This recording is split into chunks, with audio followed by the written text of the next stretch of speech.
Subhanallah, kebencian permusuhan sesama Islam ini memang telah disebut sebagai salah satu tanda-tanda akhir zaman. Cuma yang tinggal adalah bagaimana.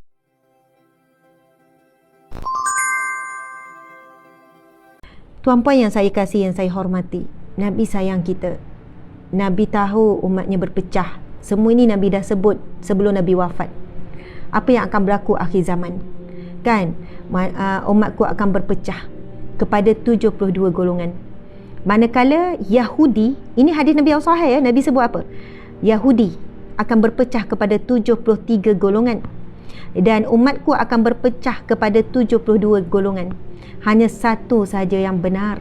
Hanya satu saja yang benar. Perpecahan yang berlaku pada hari ini memang adalah suatu yang telah diberikan amaran oleh Nabi. Perpecahan yang berlaku, subhanallah, kebencian permusuhan sesama Islam ini memang telah disebut sebagai salah satu tanda-tanda akhir zaman. Cuma yang tinggal adalah bagaimana kita nak menghadapi dan menguruskan perpecahan. Kita berada di tempat mana? Kita berada bersama dengan siapa? Kan? Kita berada di kelompok mana? Dan bagaimana akhlak kita? Akhlak kita sedang teruji. Kan? Ada orang provoke kita. Ada orang kata bla bla bla. Ada orang maki kita. Sekarang ni teruji akhlak kita. Nak kekal baik, nak kekal jaga adab dan akhlak. Sebab ada orang membenarkan. Dia maki Hamun tu sebab dah geram sangat tu. Sebenarnya dia baik. Okey, dia gini. Tak kiralah daripada mana pihak pun. Tidak ada sebab secara terbuka di khalayak ramai untuk memaki Hamun dan sebagainya atas sebab apa pun tuan-puan sekalian. Lagi-lagi kalau kita memaki sesama Islam di hadapan bukan Islam, jatuh maruah kita sebagai yang melakukan dan jatuh maruah umat Islam. Jadi umum tuan-puan sekalian, semua pihak ada lakukan perkara yang sama. Semua pihak.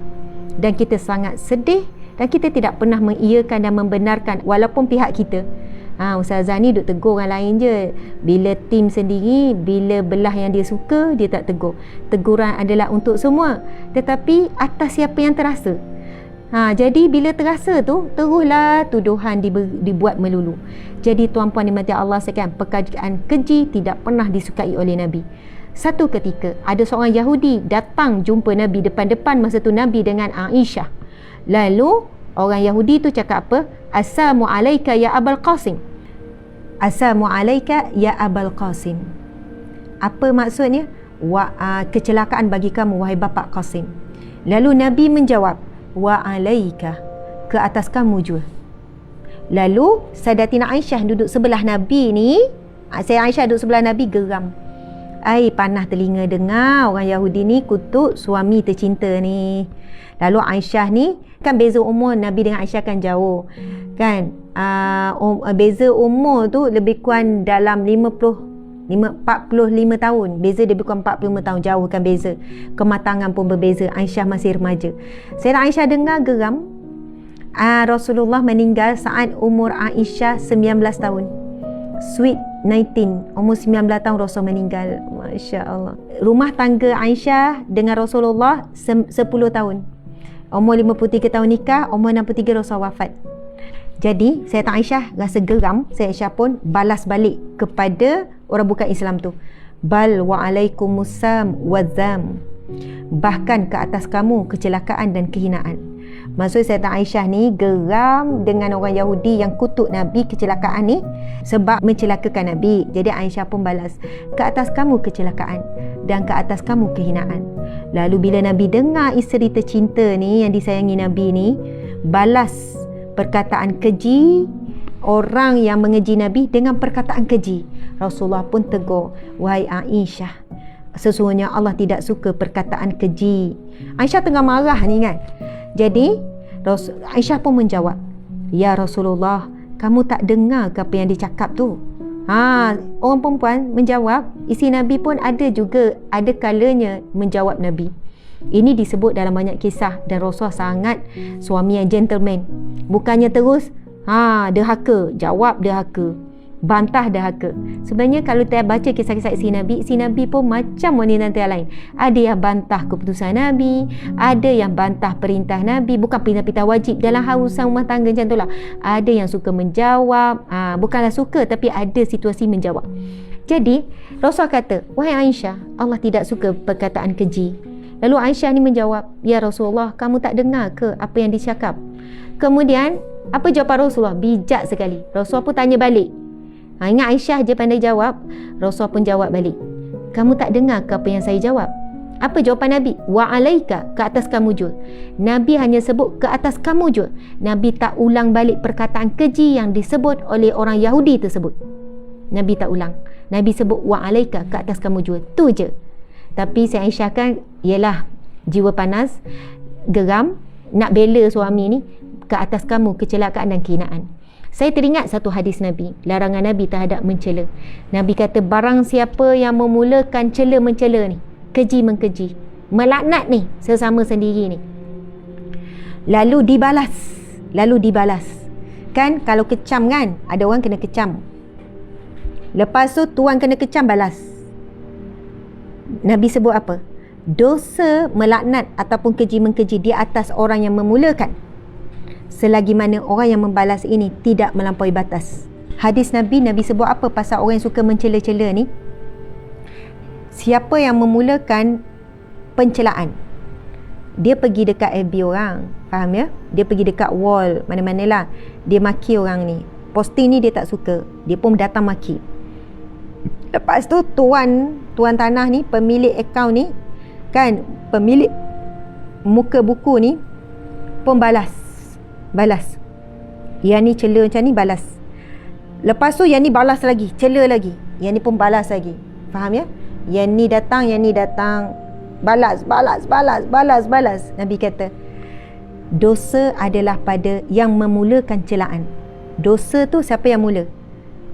Yang menanggung adalah siapa yang mulakan celaan, selagi mana yang membalas ini tidak melampaui batas.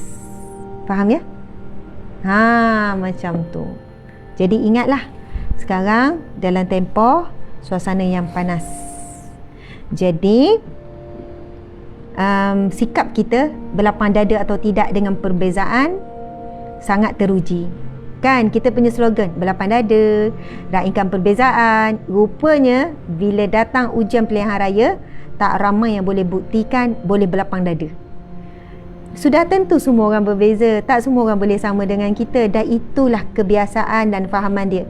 Itulah keluarga dia. Dia dibesarkan dalam suasana begitu. Sudah tentu kefahaman dia berbeza. Kan? Subhanallah. Kan ada orang kata sempit lah pemikiran ustazah ni kan. Dah saya dibesarkan dalam suasana begini, bagi anda sempit kan. Boleh jadi saya pula bersangka anda sempit, tapi saya tak boleh kata anda sempit sebab anda tak hidup dalam suasana saya tak hidup dalam suasana anda. Ilmu kita terhad sangat, pengalaman kita pun terhad. Tapi janganlah kita semudahnya untuk memulakan satu provokasi dan satu penghinaan. Macam itulah. Baik, ini adalah hadis Nabi SAW yang merupakan hadis riwayat Ahmad. Seterusnya adalah hadis sahih. Nabi SAW bersabda, an Abi Hurairah qala Rasulullah SAW, al-mustabbani ma qala fa'ala al-badi ma lam ya'tadil mazlum. Okey, yang bermaksud daripada Abu Hurairah, dia berkata Rasulullah SAW bersabda, dua orang yang saling mencela. Dua orang saling mencela ni, yang ni cakap ni, gaduh ni, maka dosanya atas orang yang memulainya terlebih dahulu selama yang dizalimi tidak membalasnya. Faham ya? Jadi orang yang saling mencela ni, yang ni kecam, yang ni balas, tapi yang balas ni dia tidak melampaui batas. Maksudnya selagi mana yang balas ni balas baik juga, tapi ni cela lagi, ini balas juga, respon tak cela lah. Jangan sampai melampaui batas. Jangan pula balas cela dengan cela. Sebab tu Nabi tegur Sayyidah Aisyah tu. Yahudi cela Nabi, dia balas balik dengan cela, Nabi tegur. Aisyah, jangan. Allah tak suka perkataan keji. Walaupun untuk membalas celaan orang, jangan balas dengan celaan. Dan jika celaan tu begitu begini panjang cerita tu, tapi tetap bukan dibalas dengan celaan, maka dosa di atas pencela yang memulakan. Masya Allah. Dulu kalau gaduh depan kan, pendapat tak sefahaman depan je. Tapi sekarang gaduhnya di FB.